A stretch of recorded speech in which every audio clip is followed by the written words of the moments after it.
Good afternoon, everyone, and welcome to Monuments, Art, Activism, and Public History. My name is Kishana Soldier, and I am an assistant professor of public humanities and the associate director for the Center of Public and Oral History at San Diego State University. Thank you so much for joining. Today's webinar will explore groundbreaking public history projects taking place across the United States. This program is presented in cooperation with the California State Parks and SDSU Relevancy and History Initiative at Old Town State Historic Park. The Relevancy and History Project is an innovative public humanities initiative that seeks to highlight underrepresented histories and voices in order to advance, integrate equity, inclusion, and social justice practices within the interpretive landscape of California state parks. And we're very lucky to have several representatives from the initiative with us on the webinar. In terms of housekeeping, the chat will be disabled during the presentations. However, there will be time for a Q&A session at the end of the program. This event is being recorded. In case you have to leave early, a link will be shared at a later time this week. I have the honor of introducing our three esteemed guests, beginning with Dr. Nathan Ellstrand. Nathan is a postdoctoral defense POW MIA Accounting Agency DPAA Research Partner Fellow at San Diego State University. He holds a Ph.D. in history from Loyola University, Chicago. Nathan studies 20th century transnational political and religious history between the United States and Latin America. He recently finished his dissertation titled Reclaiming the Patria, Synequismo in the United States 1936 through 1966, which he plans on converting into a book.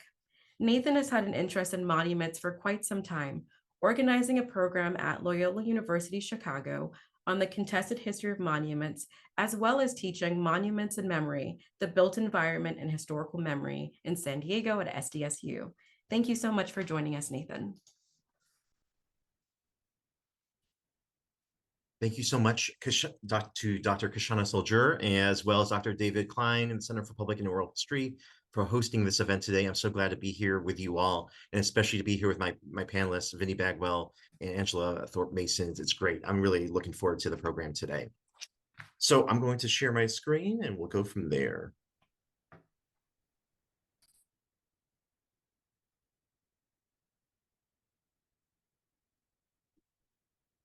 So as Dr. Soldier just mentioned, right, I've had an interest in monuments for quite some time, especially during grad school.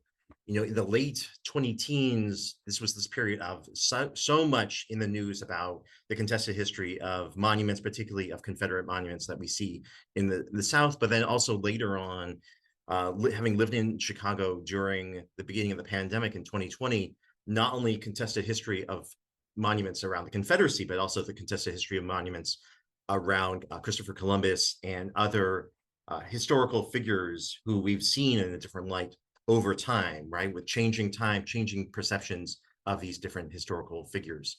And so hosted a program on campus, had a variety of panelists from Chicago area universities, and it went quite well. And then from that period on, I've always been just mindful of the built environment around me. And I'll talk a little more about the built environment in a second. And then when I had the opportunity to teach this class at San Diego State University, it was topics in public history.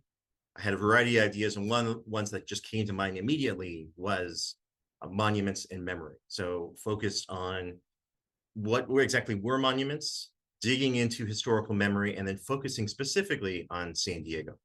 So that gives you a little more background, but the presentation today is the contested history of monuments in the United States and San Diego. And this monument that you see on the screen that many of you in San Diego might be familiar with, as well as you beyond San Diego, this is Mount Soledad, which is in La Jolla. And Mount Soledad is really interesting, right? That you had this cross that was established in the 1950s. And it really entered a legal battle starting in the late 1980s until about the 20-teens. About the notion of whether or not this was a violation of the separation of church and state. And so it had this cross. It became a veterans memorial in the 1990s into the early 2000s. And then eventually that organization bought up the land around it to make it private and independent from public land, right? That was the controversy of having a cross, a religious symbol, on public land. So thinking about contested history of monuments, I wanted to start off with this. So as I just briefly mentioned, I talked about the built environment. And when you think about the work of historians, oftentimes we think of work in the archives with paper documents.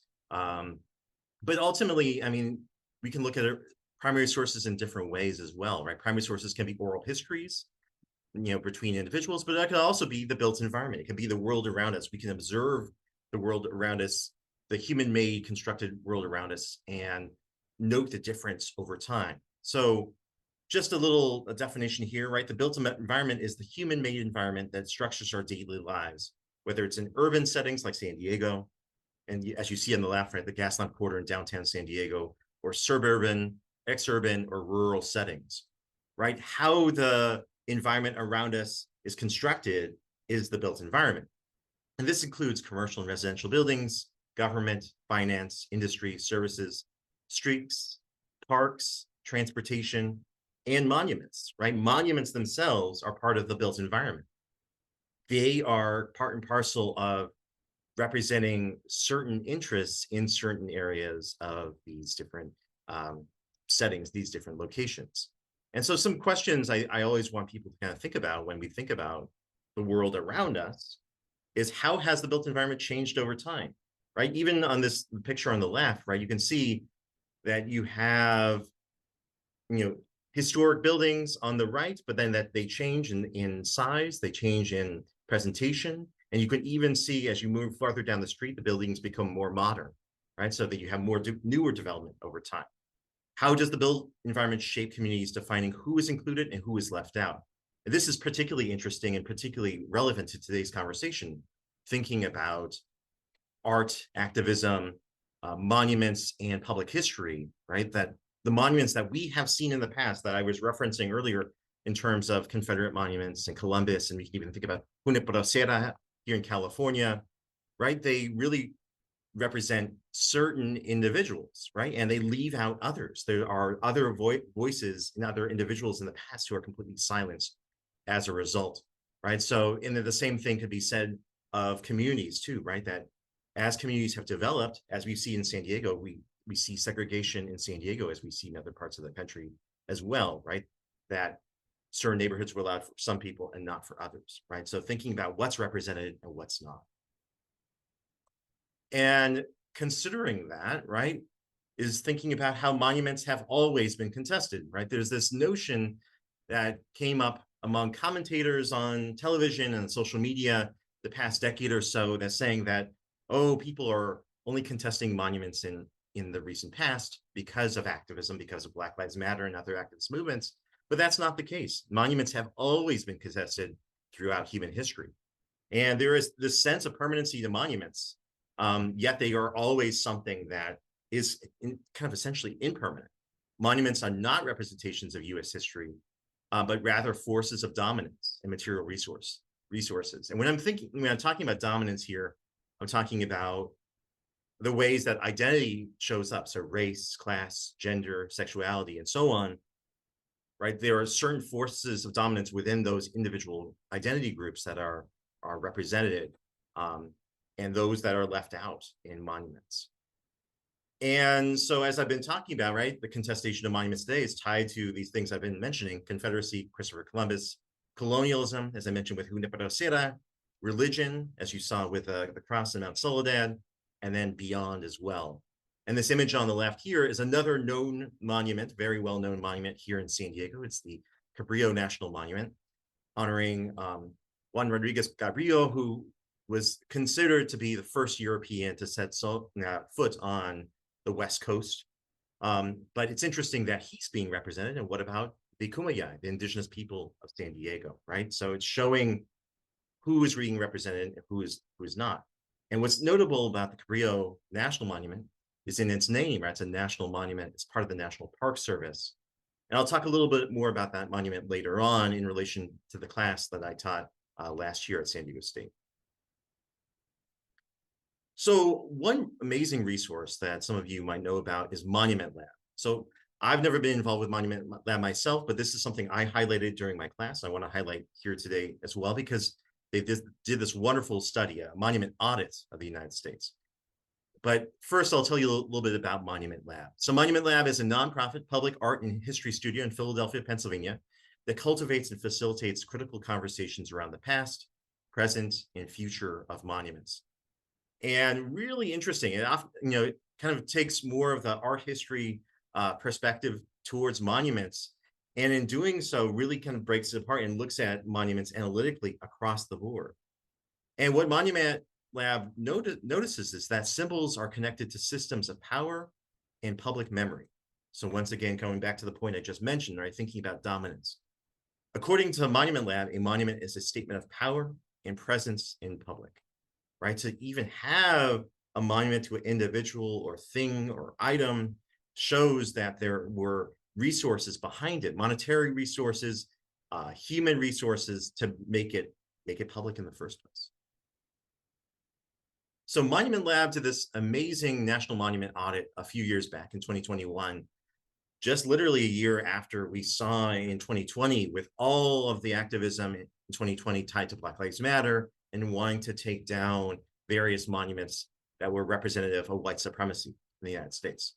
And what they noticed in their own audit, when they looked at all the monuments across the United States, they found a variety of key findings, which are really fascinating. Number one, that monuments have always changed, right? So thinking about, once again, the impermanency of monuments. Number two, the monument landscape is overwhelmingly white and male. And I'll show you on the next slide, kind of a representation of that. And that the most common features of American monuments reflect war and conquest. And oftentimes these reflections of war and conquest are not on the negative, but not on the loss of life, but more on the glory of war and the military.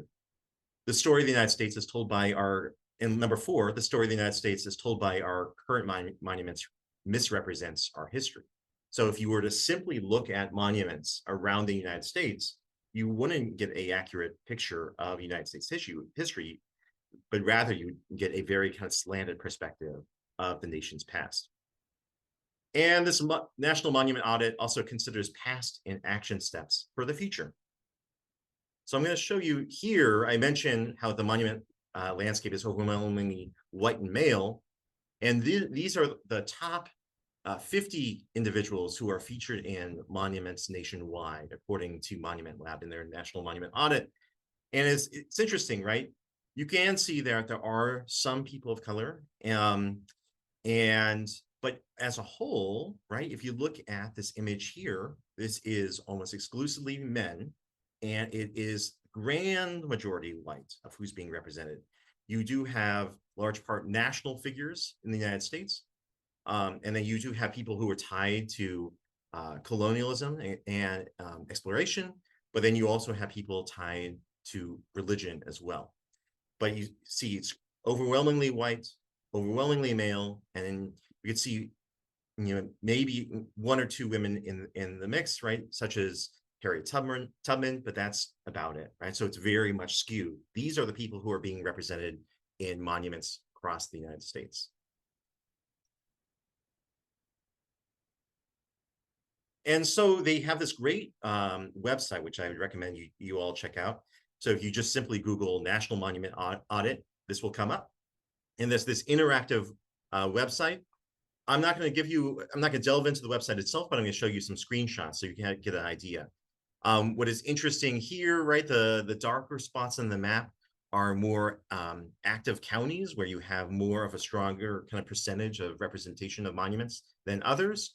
I'll be looking specifically, since today I'm focusing on San Diego, on the Southwest United States, and you see even in San Diego County, right, bordering Mexico, there's a high concentration of monuments here in San Diego County. And so zooming into San Diego County here, right, you see there's clusters of monuments throughout the city of San Diego. And you see that the majority of these monuments are located downtown, right? So it says 29.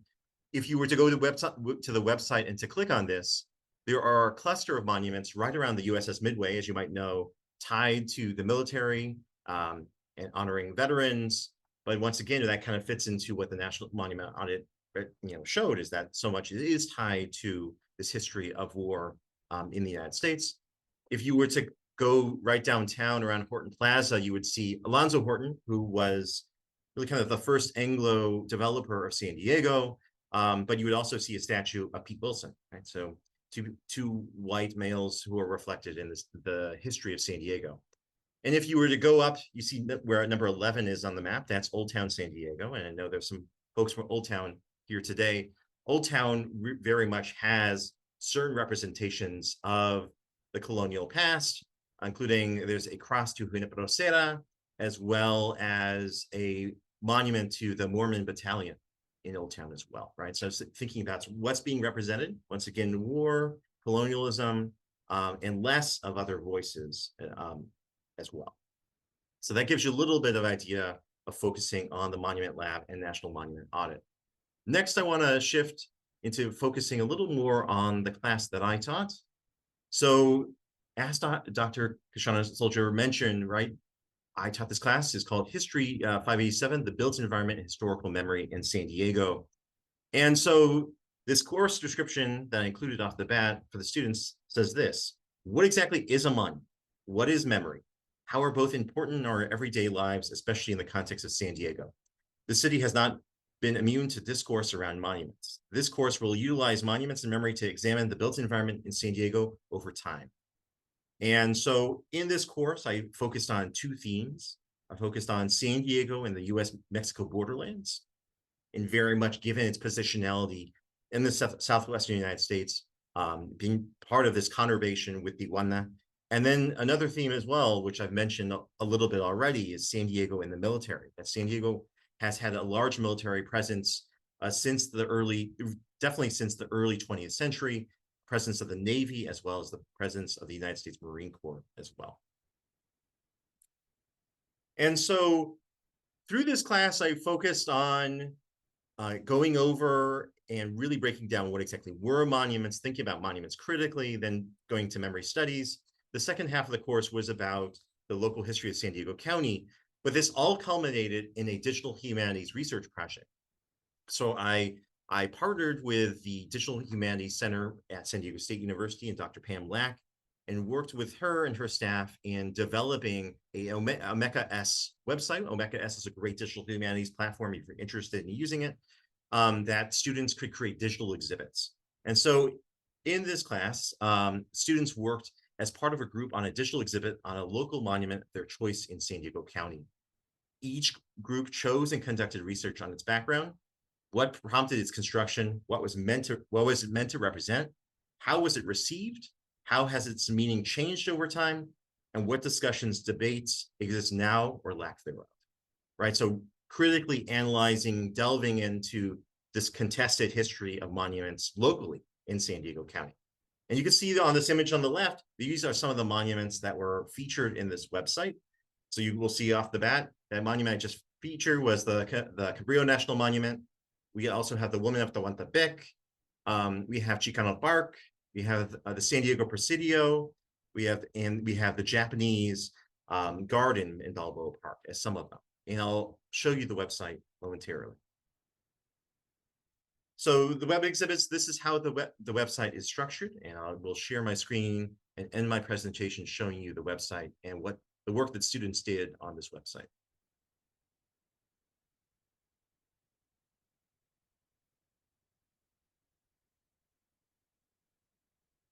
Okay, so you all should see the website now.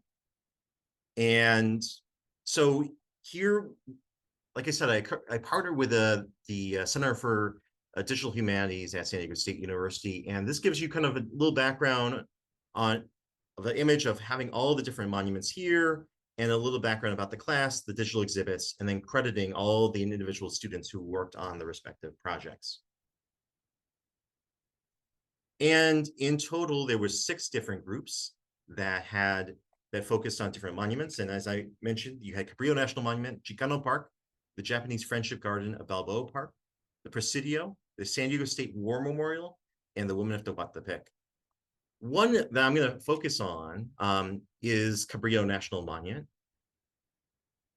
And so this is interesting, right? Every group organized their digital exhibits in different ways. Some of them made them more chronological, some of them made them more thematic.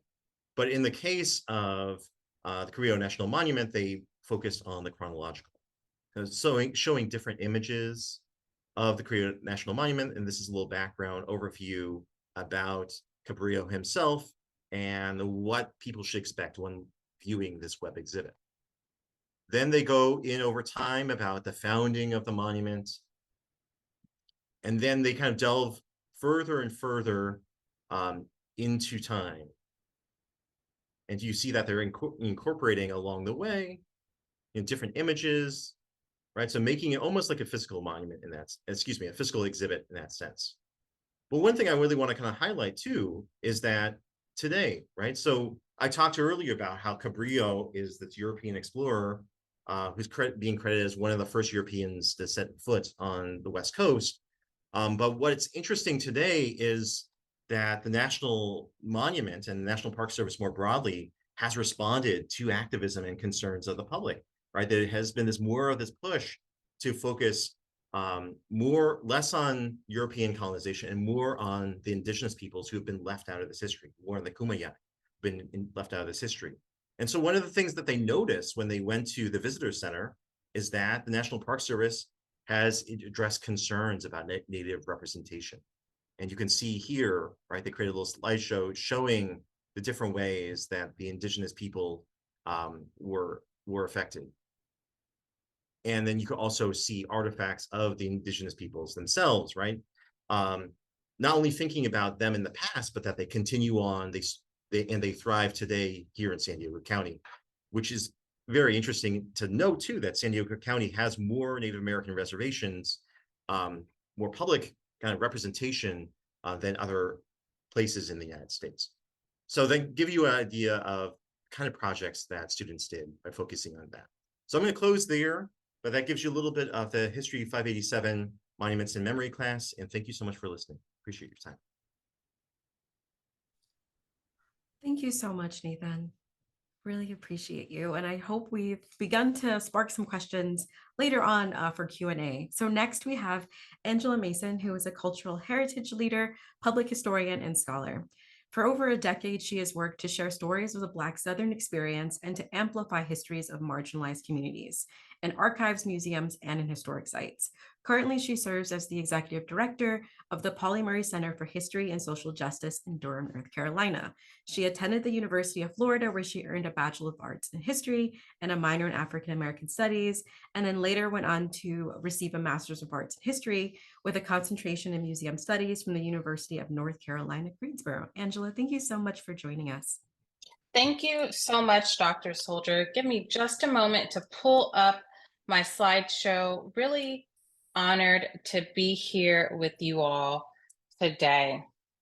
So the Pauli Murray Center for History and Social Justice ultimately holds as our mission to lift up the life and legacy of activist, legal scholar, feminist, poet, Episcopal priest, and LGBTQ community member, the Reverend Dr. Pauli Murray, in order to tackle enduring inequities and injustice in our nation.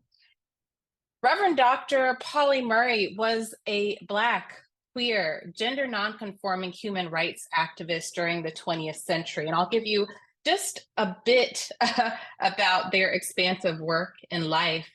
As an attorney and a legal scholar, Pauli's personal activism and professional works in the 1930s and the 1940s built the foundation for civil rights law in the 1950s and the 1960s, including the landmark Brown versus Board of Education Supreme Court case and the 1964 Civil Rights Act.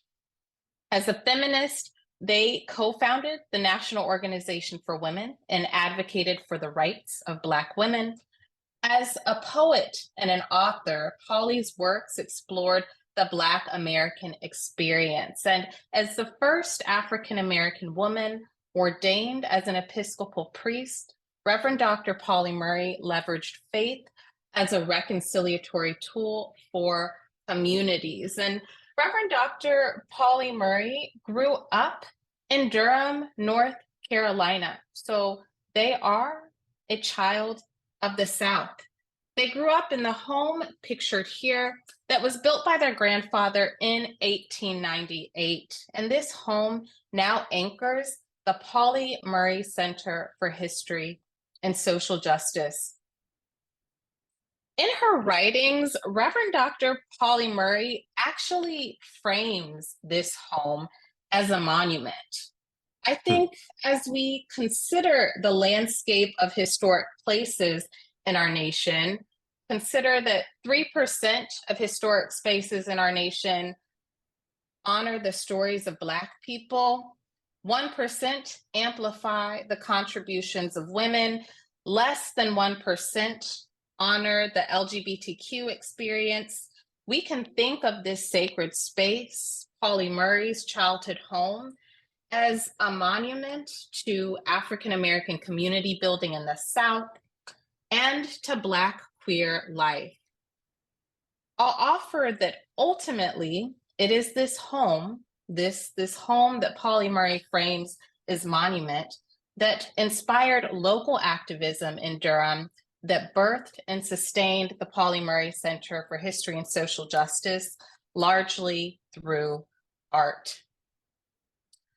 Pauli Murray's childhood home is located in southwest central Durham in the historically Black working class neighborhood that today we call the West End. This neighborhood faced significant disinvestment, which sparked local conversations about neighborhood goals in 2006. These conversations ultimately spawned a project entitled Face Up, telling stories of community life. This was a documentary and public art project that blended an artist residency by Brett Cook with collaborative documentary exploration and art making across Durham, North Carolina, in collaboration with community between about 2008 and 2009. Drawings like the one on the left of this slideshow were crafted by Brett Cook and projected and traced onto larger media, and then colored with pastels by community, like you saw pictured in the previous slide.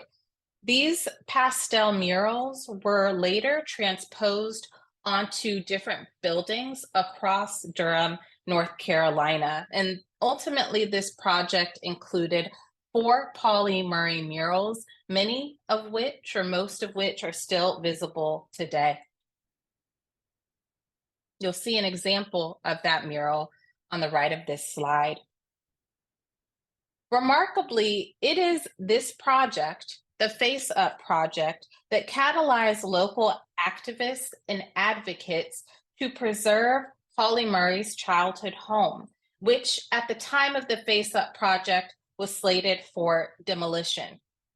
In 2009, the Pauli Murray Project, which later evolved into the Pauli Murray Center, was established, ultimately to preserve this sacred space, this monument that you see on your screen, and to provide programs, dialogues, and other experiences to lift up the life and legacy of Reverend Dr. Pauli Murray, and to explore how history can be applied to build equitable communities and as a tool to move contemporary human rights work forward.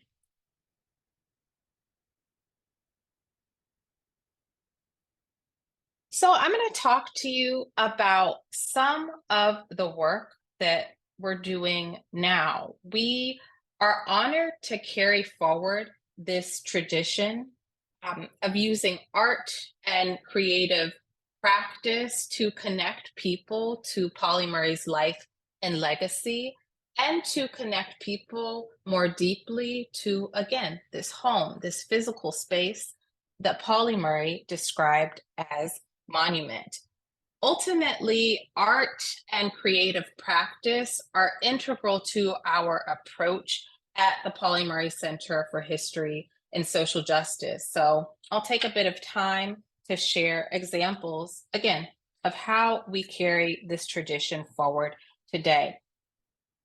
We have a long-standing partnership with Whistle Stop Tours, which is a local Durham-based group that uses theater and embodied movement to connect people more deeply to Durham's Black communities. We developed a special walking tour with Whistle Stop Tours that we entitled our Roots and Soul Tour. Through the Roots and Soul Tour, we invite visitors of all ages and all backgrounds to explore how Pauli Murray and their family members shaped liberation movements for society, liberation movements in their communities, and liberation in their own lives.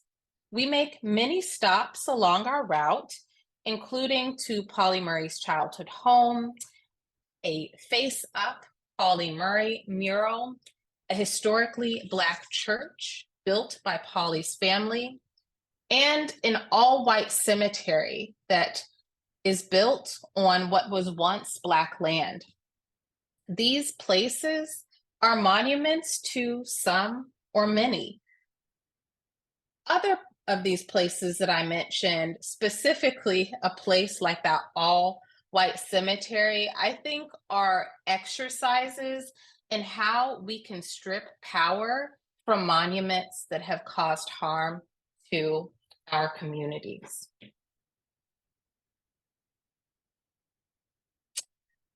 We also regularly collaborate with local community-minded artists to implement collaborative art projects. In the example that you are seeing on this slide, we partnered with a local artist named Claire Alexander to create something absolutely remarkable with community. During the center's annual Pauli Murray pilgrimage, we invite participants, guests from all over Durham, to travel to a series of monuments, if you will, sites that were important to Pauli's childhood, in a way that is mindful and meditative and encourages folks to consider how they can activate local spaces that are critical to their own existence to support them in shaping equitable communities. During last year's pilgrimage, Claire collected plant materials from these sites that were significant to Pauli Murray's childhood, and she invited our guests to do the same. These materials were added to a still that you see pictured kind of on the bottom right of your screen. And Claire actually created a scent in real time. As we were thinking about what type of project Claire was going to develop for this experience, Claire's a friend of mine, and I learned in this sort of iterative process that Claire comes from a family of perfumers in France. And so this still that you see at the bottom right is one of her family's stills, and she was experimenting with creating perfumes and scents. At the end of the program, a scent called Pauli's Essence was distilled and bottled for participants to take home. And we look forward to collaborating with a local Black-owned Durham-based organization this summer to actually transform that scent into a candle that really speaks to Pauli Murray's long-standing legacy in Durham and beyond. And so if you're interested in that, I encourage you to keep an eye on our website and social media so that you can get your hand on Pauli's Essence. Again, a scent that is made up of plant and native materials from those sites that shaped Pauli's childhood. The final example that I am going to offer you today is an example from this past November, so November of 2023. In celebration of Reverend Dr. Pauli Murray's 113th birthday, I invited an artist collective made up of career artists, educators, and local activists to approach Pauli's home, again, this sacred space, this monument, as a canvas. In response, they developed an interactive art installation called Pauli's Hardship. And on your screen, you're seeing at the left a view of Pauli's Hardship, this installation at twilight. On the right, you're seeing zoomed in portions of that art installation, so you can get kind of a closer peek at some of the elements that made up that installation. Ultimately, Pauli's Hardship created an opportunity for community members across the space of several days to engage and consider the porch, this sacred place, this welcoming space, as an altar.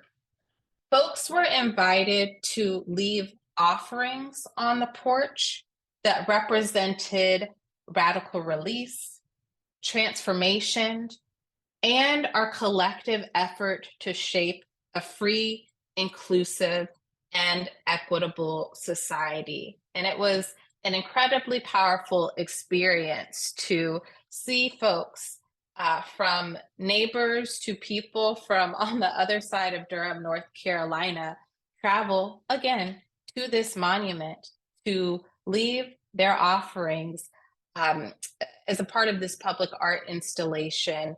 And again, leave offerings that to them represented not only the transformative power of art, but the transformative potential of our communities. So this is a view of the Fitzgerald House, Pauli Murray's childhood home. Today, these images were taken probably about 3 or 4 weeks ago. And my, oh my, does this monument look so different than the picture that I showed you at the top of my chat, the picture that I shared from 2011. It has been a wonderful experience to collaborate with community over the space of decades and integrate art and artists in this process as we work to renovate and restore Pauli Murray's childhood home, this home that grandfather Fitzgerald built in 1898 back to its original glory. And I'm so excited to share that this work is done. We finally get to make good on what's been a decades-long promise. We are done renovating and restoring this home. And ultimately, that means that our work continues. We are anticipating the opening of the Pauli Murray Center for History and Social Justice this fall. And ultimately, we intend to hold space both within this home and virtually to cultivate activism through the various forms in which it takes shape, including art and creative practice. And we must recall, art is what helped to sustain this space and to birth the Pauli Murray Center for History and Social Justice. So art must absolutely continue to be a thread that we lean upon to shape and activate this space that, again, Reverend Dr. Pauli Murray referenced as a monument. Thank you so much for your time today. I look forward to answering questions towards the end of our time together. Thanks so much, Dr. Soldier.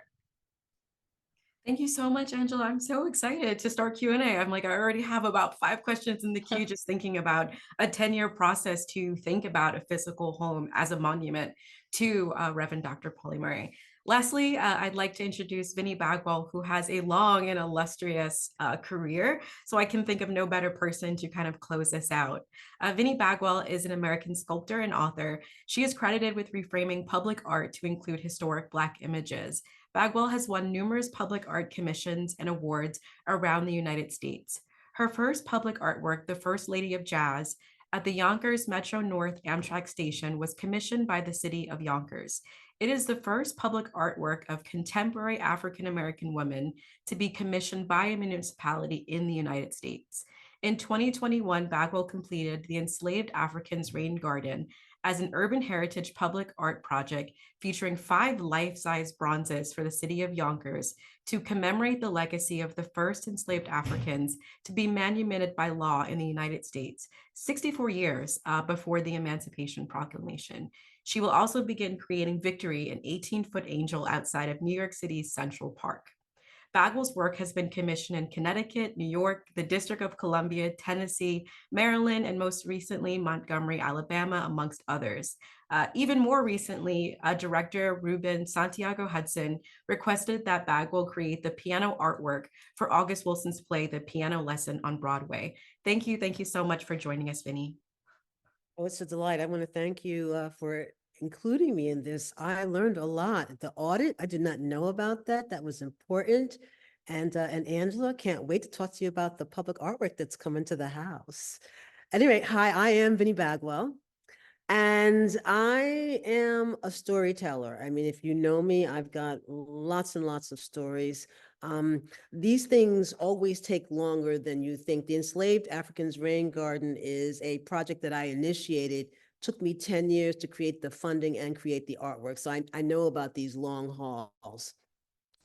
Storytelling via public art is one of probably the most powerful ways to preserve history and educate the masses. I was saying earlier today at our preliminary discussion that artists now are acting as griots to try to save our history, preserve our history, because we've been marginalized from the beginning of slavery. And of course, you know, African-American history is epic.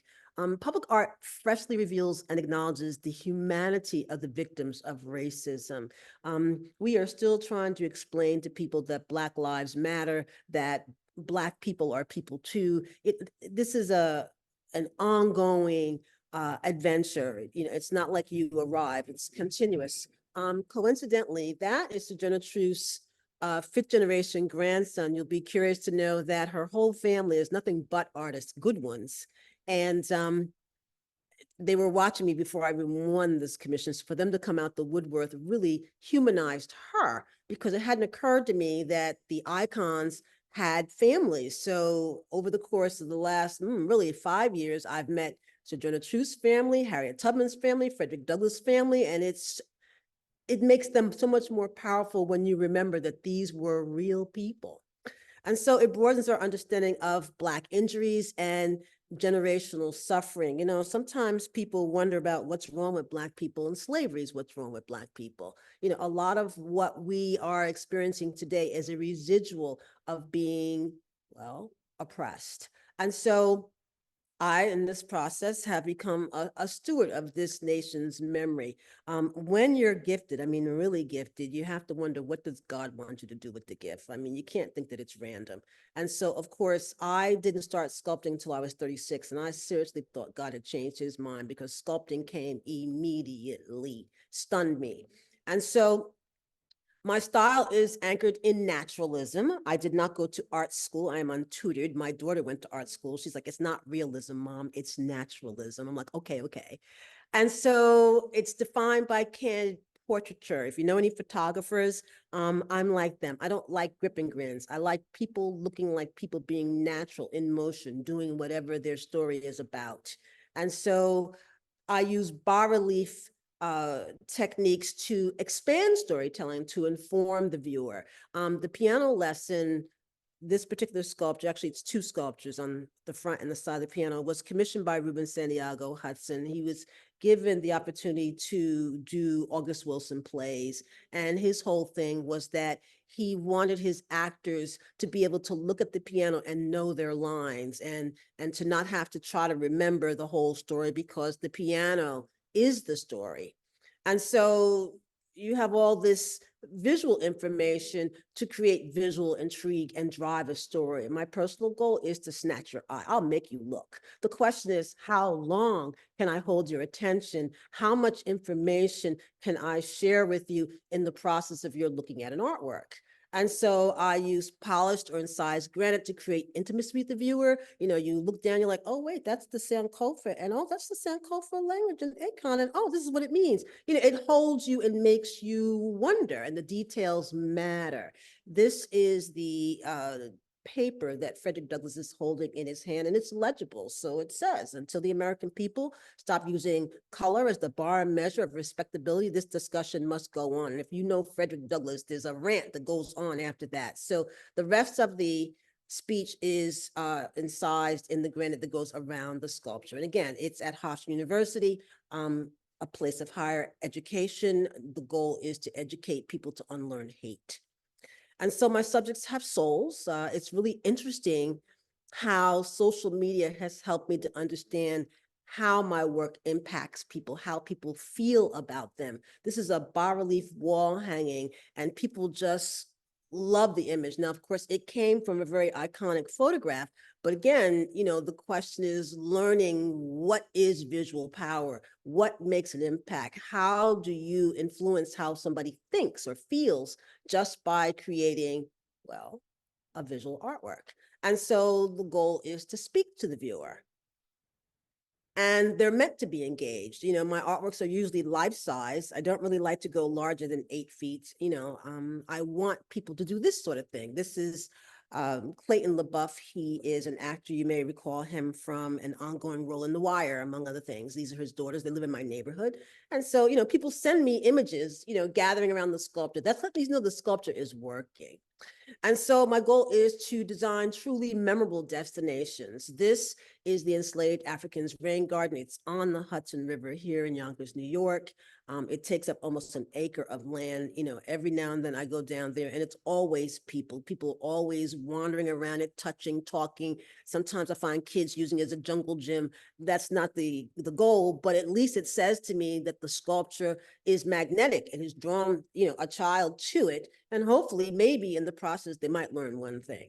So the goal is to create destinations where inspiration and innovation converge. This is a cemetery that I am creating for an African burial ground in Montgomery, New York. It is about 90 minutes north of Manhattan. You've got 86 people buried in the woods. Now, mind you, this is my design. There's nothing there. It's just a road going by the woods. And if you didn't know, you might maybe pull over in a tractor trailer truck, get out to take a pee, and next thing you know, you're standing in the middle of a daggone cemetery. If you were to go there now, you have nothing but these like pipes sticking out. And the problem with the pipes is that they look random because they're footers and headers. I had to call in the United States Department of Agriculture because I heard that they have the equipment to do ground penetrating radar surveys, and I asked them to do it for free, and they were really, really honorable and said that they would be honored to do it. So, of course, New York State was really stunned because I got it done for free. I said, but we need to know, where are they? How are they? The thing of it is that these people are buried in the woods, and they are as close as 18 inches from the surface. That's problematic if you're talking about people walking on the space, because 20 years you'll be hitting bones. That's not goals. The goal is to dignify the memory of these people. So we've designed a boardwalk. That's a 10-foot wide boardwalk that gives you a sense of scale, that goes through the woods. And by the way, there's more trees than this, but we're just trying to give you the gist of it. And the goal is to enable people to interact with the space. And again, to remember these people. Sadly, I've had a half a dozen historians working on this project for 3 years now, going on 4, and we haven't been able to find anything about the people themselves. We know all about the owner, we know all about the town, we know all about everything, but the people, aside from the fact that they belong to this man. That's the challenge that African Americans have with history, which is why it's so important that we try to preserve what we do know, because, as they say in Africa, when a griot dies, it's like a library burning down. And so again, most of our stories are oral. And so now we're depending on the artists, filmmakers, sculptors, whomever, people who build museums and things like that to create places of learning about African-American history, to change the perception of place. This, by the way, is the overview of Victory for Fifth Avenue. City of New York, Mayor de Blasio set aside $10 million for the She Built NYC project. So there are 10 sculptures that are going to represent African-American and marginalized women. That would be the LGBT people and everyone included that's marginalized, to give them an opportunity to have a voice in a public place. Victory is replacing the J. Marion Sims sculpture. If you're not familiar, J. Marion Sims is considered the father of gynecology. We're talking about that guy who created that medical speculum that they put up your vajayjay when you go to get your annual. It's like, imagine if you're a woman and you know how uncomfortable that tool is. Imagine that this man spent decades experimenting on 12 African women to get it that comfortable. At any rate, the point of it is that they removed the sculpture and put it in Woodlawn Cemetery with the man, and now I'm creating a sculpture to replace it. And again, I want to do it in dramatic and exciting ways. This is night lighting. Sadly, we're not going to be able to do this, but hey, it was a great idea. Racial democracy is replacing offensive public artworks. So for instance, you may recall, it was a big deal when they had to bring in the daggone National Guard to remove 4 equestrian sculptures in New Orleans. Again, big deal when they removed the Robert E. Lee sculpture from Richmond. I mean, again, J. Marion Sims was pulled from Fifth Avenue. This is the right thing to do. You have white people who get on these artist talk, webinar things sometime. I had a woman actually say to me, well, isn't this reverse racist? I'm like, no, it's not. No, it's not. We're talking about balancing the American narrative. As you said earlier, you've got something like, I don't know, now maybe 6,000 representational figurative sculptures in the public realm, and more than 95% of them are by men, about men. And the other 5% is, well, white women, African Americans, and everybody else. And so, no, it's our turn, and we're taking our turn. And so finally, our history of terror and torture is being transformed into what we call triumph and achievement through art in public places. Again, it is a difficult story. Slavery is an epic story, but the stories of survival, the stories of ingenuity, these are stories that human beings can learn from. And this is why we think it's important to share them, aside from the fact that we deserve to have our history documented because we built this joint. All right, so my work elevates the culture of marginalized people. This is a sculpture that I made from Memphis, Tennessee. They wanted something that represented the history of African Americans, Native Americans, and Hispanic Americans. And they had a small budget. And the question was, how do I get all that information into one sculpture? And so this is when I began seriously using bas-relief techniques to expand the storytelling. The primary story, I gave it to the Native Americans because they were here before the rest of us. And then from there, the rest of the story is on the bottom of her wrap. And again, it gives voice to those who were stripped of their humanity. Here in New York, people think that New York was sanctuary for enslaved Africans. New York was financing slavery. We were financing the ships. We were providing the insurance. This was not sanctuary. And if you want to talk about the history of New York, you're talking about the Phillips family, who were bringing people in for 10 years from 1685 to 1695. They made 10 trips, and mostly they were bringing very, very young people, mostly from Madagascar and South Africa, not just Angola. And so the goal, again, is to balance the American narrative. Civic engagement, for me, is a keystone to my practice. I like to bring people into my studio to talk about the subject matter, as well as to review the artwork. I like to do in-studio workshops for students to explore civility and tolerance. You can learn this at every age. These are 5th graders. I lived in Maryland for 10 years. There's a curriculum, Google, Civility, Columbia, Maryland, which is the safest place to live in the country. They've got a whole curriculum, a whole one from K through 12 about how to teach civility and tolerance. I don't know why the United States doesn't make it be a national program. It is so phenomenal. My daughter grew up in it. I'm here to tell you, we got there in third grade. In third grade, you learn how to respect your elders. I mean, they learn how not to litter. I mean, there's all these things that we think that our children should learn. There is a curriculum for that, and it's in Columbia, Maryland, just so you know. All right, and so the goal is to foster dialogue about racial equity. So I work oftentimes with the colleges in my county. So for instance, Sarah Lawrence College is here, Mercy College is here. I've worked with a number of them, again, just to help young people understand that public art right now is playing a major role in activism. And again, always bring the community into my creative process. I live in a really cool studio loft. It's enough room for me to invite lots of people in my house just to come and look and talk about art. So since this is a academic audience, just want to go through a few things for you in case you're thinking about turning your artwork into activism, business of art in public places. Hi, influences. For me, growing up, I grew up in the 60s and the 70s. Every era, there is something that you can learn from current events, history to turn into activism. We can always learn from other people's stories. So for instance, I grew up in the middle of the civil rights movement. So, I'm making artwork about the right to vote, for crying out loud. The Black church was the bedrock of Black life when I grew up. I spent year 1 through 13 living in church every Sunday, for real though. And so I met Martin Luther King when I was 7, came to my church. He was friends with my minister. And again, he was out front. It was really interesting to me. I'll never forget how when he started speaking, I was like, he really talks like that. At any rate, the point of it is that there were other people behind the scenes. So this is the Reverend James Lawson. I'm working on the enlargement for this right now. It's going to Penn State.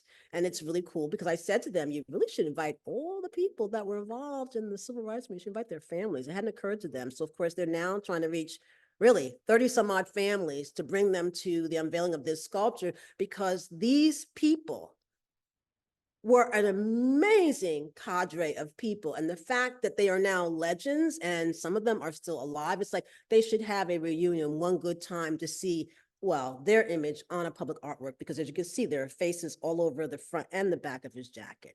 And so I lived through the rise of Black Power. I remember asking my mother to let me have an afro. Music, I grew up with jazz in my home. I heard music all the time, R&B, Marvin Gaye. I remember when he was a sex symbol. He was a sex symbol first, kind of like October London's redoing him, the birth of Marvin. Again, he's talking to his brother who's in Vietnam War. His brother's talking about death. He's talking about what's going on at Kent State. And then he decides that he's going to write an anthem.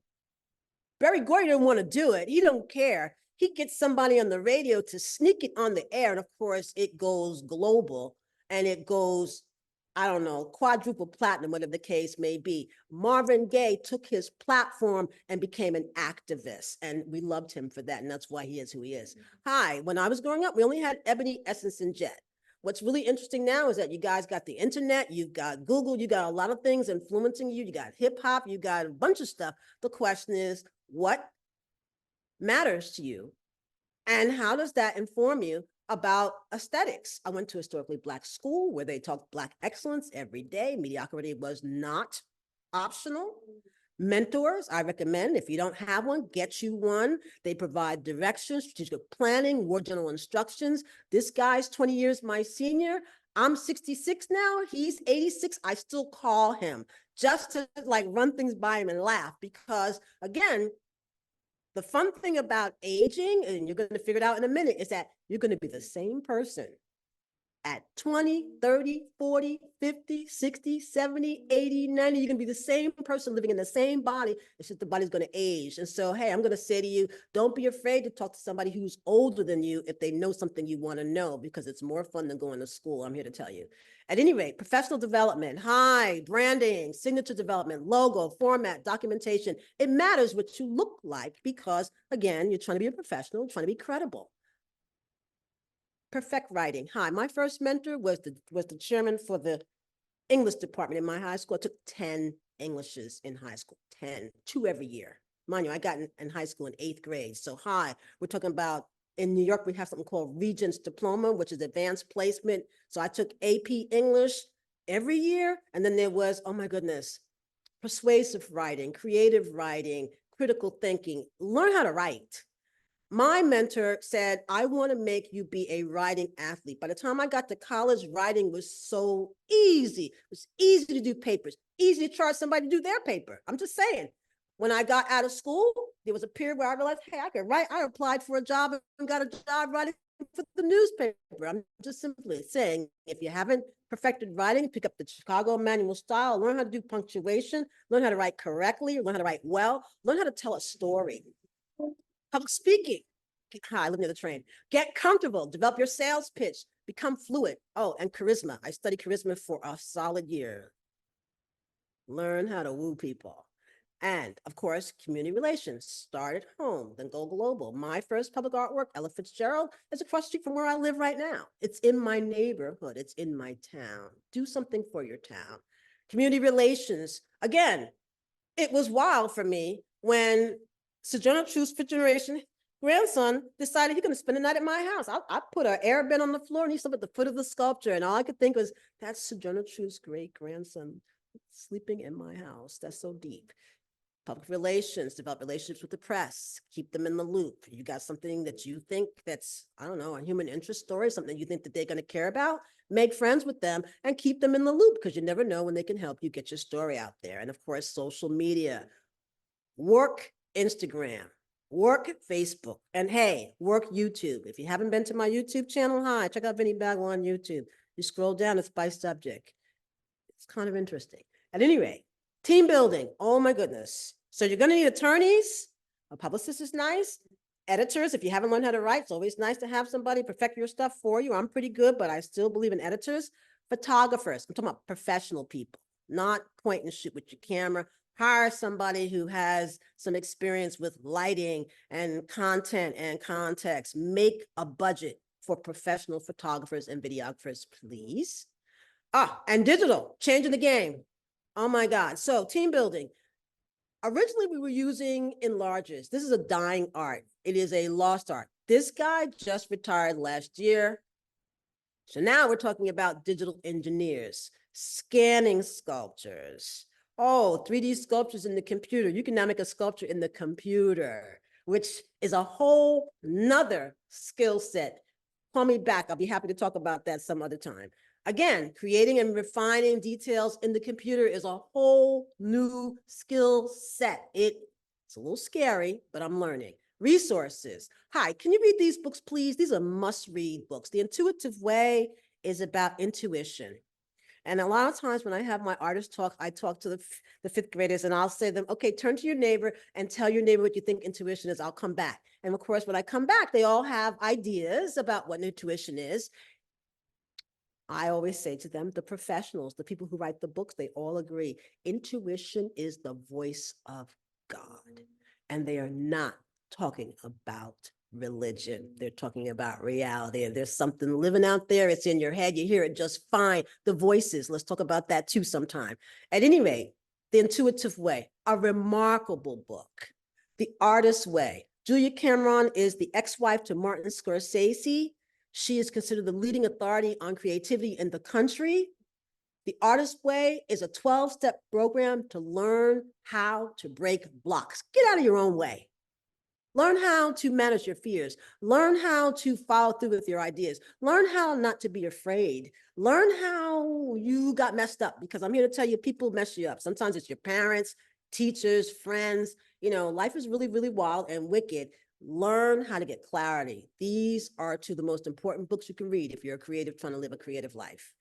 Thank you.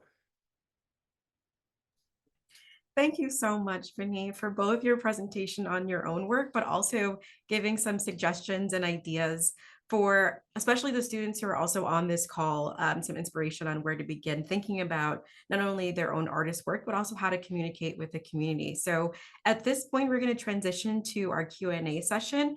Please feel free to start writing your questions in the little box that says Q&A at the bottom of your Zoom cloud. And at this time, I'd like to open up Q&A with the director from the Center of Public and Oral History, Dr. Klein. So yeah, I get the great honor to ask the first question, but also to thank you all. That was tremendous. That was like 27 great talks at the same time. I'm bowled over. So thank you so much.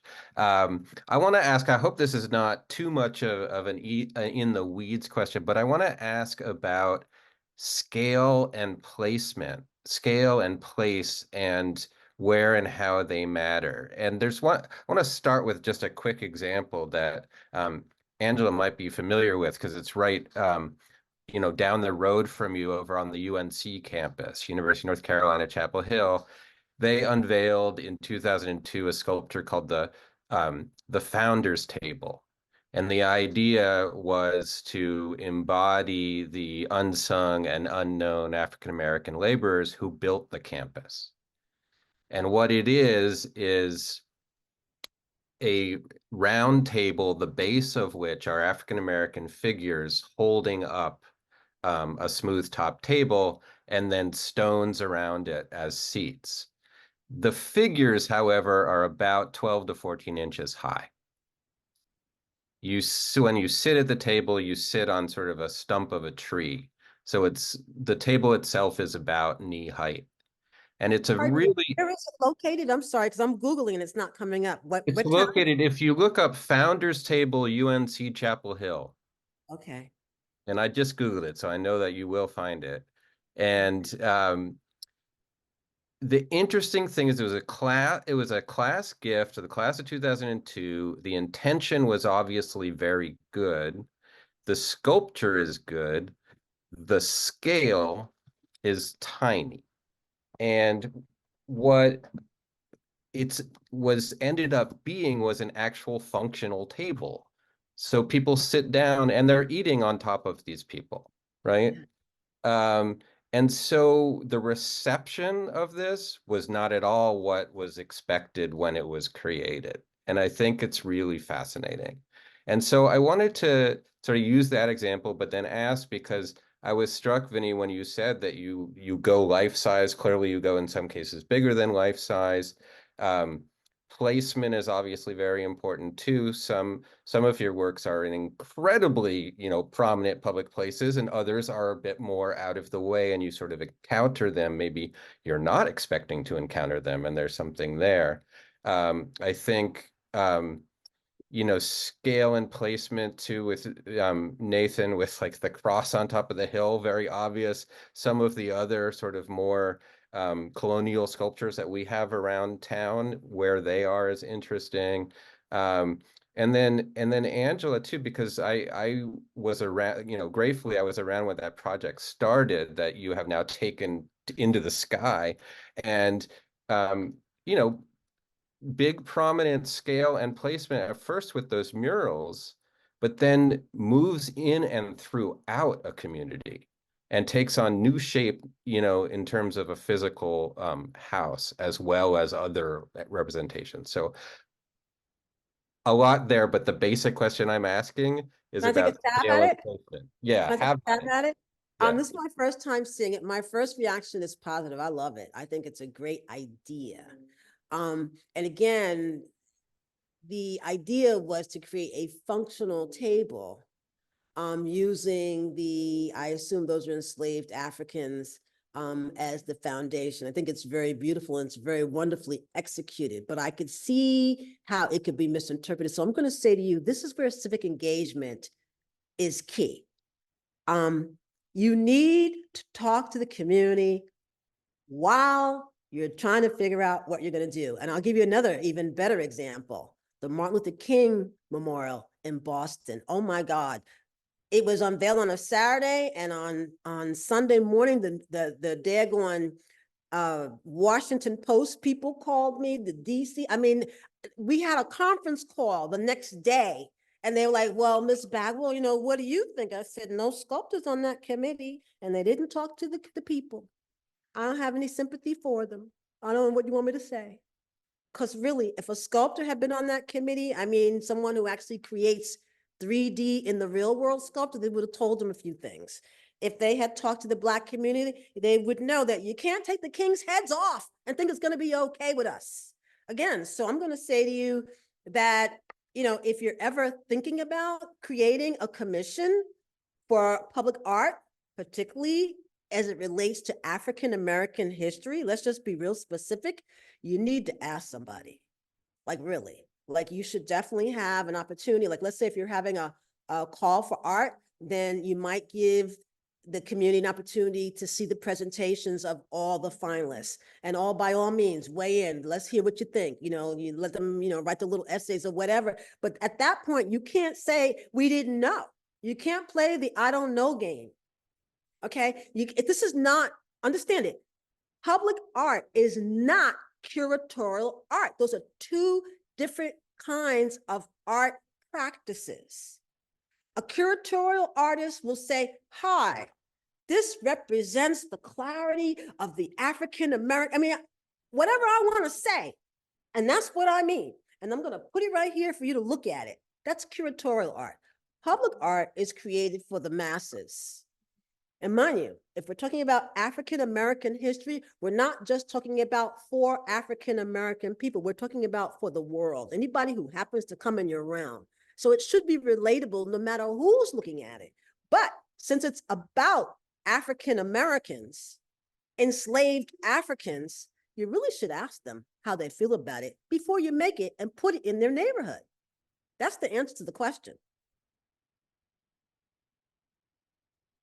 Yeah, I agree, and I'll build upon that by offering, for the Face Up murals, there are 14 across the city of Durham in total, and community informed the placement of those murals. So Pauli Murray murals in particular, you know, you've got one in a major downtown area, you have one that's pretty close to Duke University's campus, you've got one that sits at the top of the street where Pauli Murray's house is.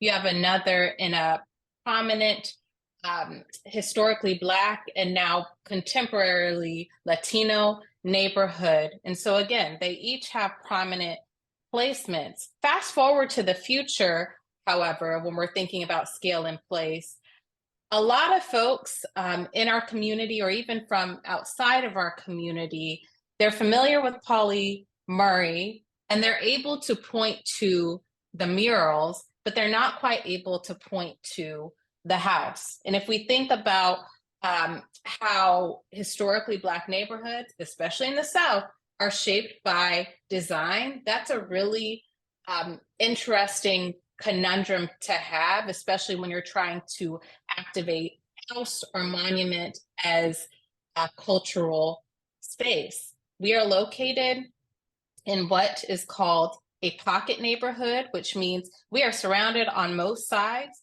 by white neighborhoods, right? And we are tucked away, historically Black, working class neighborhoods. So when you think about size and scale, like what does that mean to activate a space like Pauli Murray's childhood home in a neighborhood that was deliberately kept small and sort of tucked away from the more prominent areas of Durham?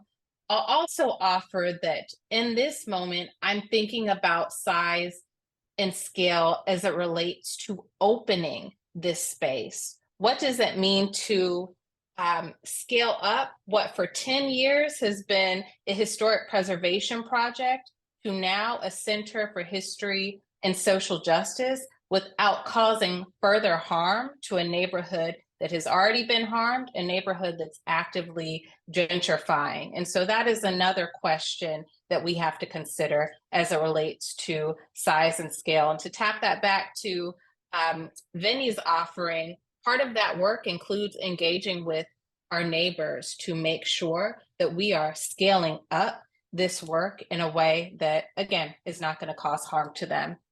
One other thing I want to say as well is that when you're Black, I'm just going to be real direct. When you're Black, you always have to wonder what the white people are going to say or think. So if you happen to be tucked away in a neighborhood, then the challenge is to engage the surrounding neighborhoods to help them to embrace what you're doing and to support it and things like that. So that's that is a public relations, community relations adventure. And the fun thing about white people is that not all of them are racist. Not all of them are negative. Not all of them are frightened. Not all of them are, whatever. So you never know who your advocates are going to be. So all you do is you just try to extend yourself in a very warm and educational way. Because what I've discovered in the process of doing art in public places, that oftentimes they are badly frightened. They're worried. They're worried that they're not going to like what we're doing. They're worried that it's not, they're worried. And again, when I do public art projects, I usually go looking for them, to say to them, so how do you feel about this? What do you think about this? Just to hear their thoughts, because to me, it's important for me to be sensitive to everybody. I'm not just talking about Black history to Black people. I'm talking about Black history to everyone, and I want them to get the message. So it's important for me to know where they are in their process of information, knowledge, acceptance, whatever, because sometimes they're being resistant because they're just plain really, for real though, scared. They're afraid that they're going to be offended. It's like, that's not where we're coming from. This is, for us, this is about educating and helping people to understand the value that African Americans and enslaved Africans are brought to this country. And again, because we've been marginalized, it's important that we find ways to communicate well.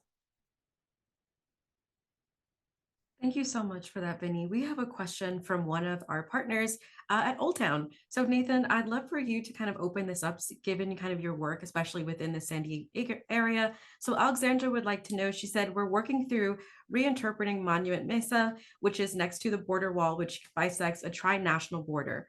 The border wall is a massive representation of a human-made border.